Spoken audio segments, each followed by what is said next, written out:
Welcome to CCK Live. Today, we're providing a guide to using lay statements and buddy statements as evidence in your VA disability claim. Let's get started. Lay statements may also be referred to as lay evidence or statement in support of a claim. These statements can be completed by veterans, their families, friends, former service members, and more to substantiate VA benefits. When a fellow service member submits a lay evidence for another veteran's claim, it's usually referred to as a buddy statement. Lay evidence can be effective in proving some elements of a claim, but ineffective in others. For example, lay statements can be particularly helpful in providing details for a PTSD claim.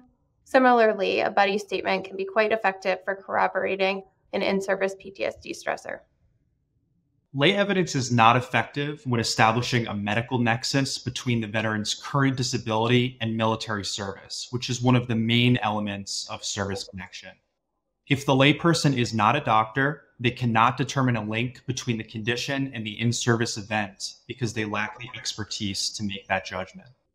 Ultimately, lay evidence cannot take the place of medical records, but it can be extremely helpful in supporting and proving a veteran's VA disability claim, along with other evidence in the record.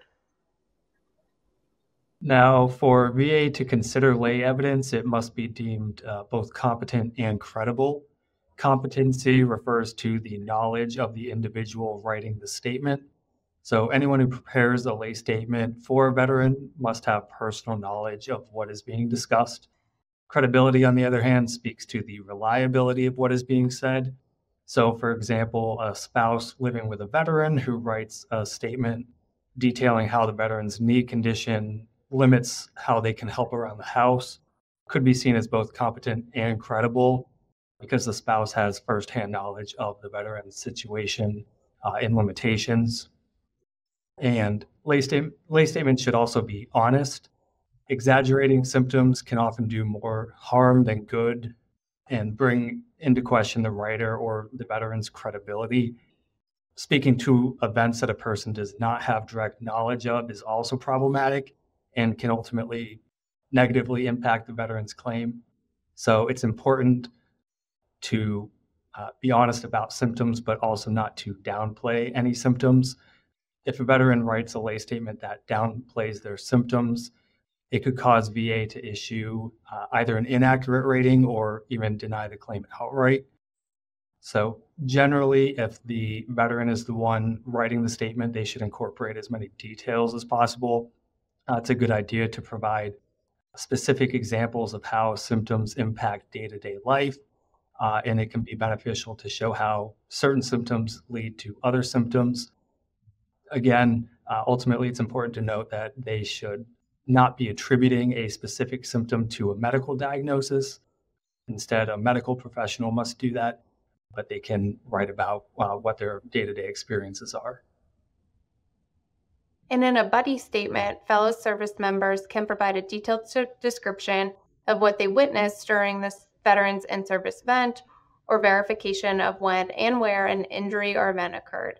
If a fellow service member is writing a statement more focused on the veteran's symptoms, the statement should include information regarding the veteran's condition, how the veteran's condition currently affects them, or how it affected them in service.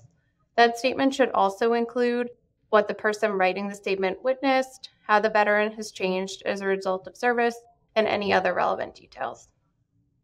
Finally, it is also important to make sure that the lay statement you are submitting supports the specific claim or issue in question. For example, when submitting evidence to increase your already established VA rating, veterans do not need to speak to the in-service event. In that example, they could focus instead on how the symptoms have worsened and how it negatively impacts your daily life. You should also know that supporting documents can be attached to the lay or witness statement.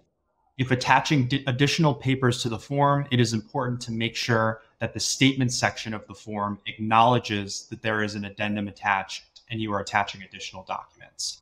Also, be sure to reread the statement before you submit it to VA to make sure that the formatting is correct and there are no errors. And don't forget to certify the document itself by signing and dating the form. For more information on lay evidence and buddy statements, check out our blog at cck-live.org.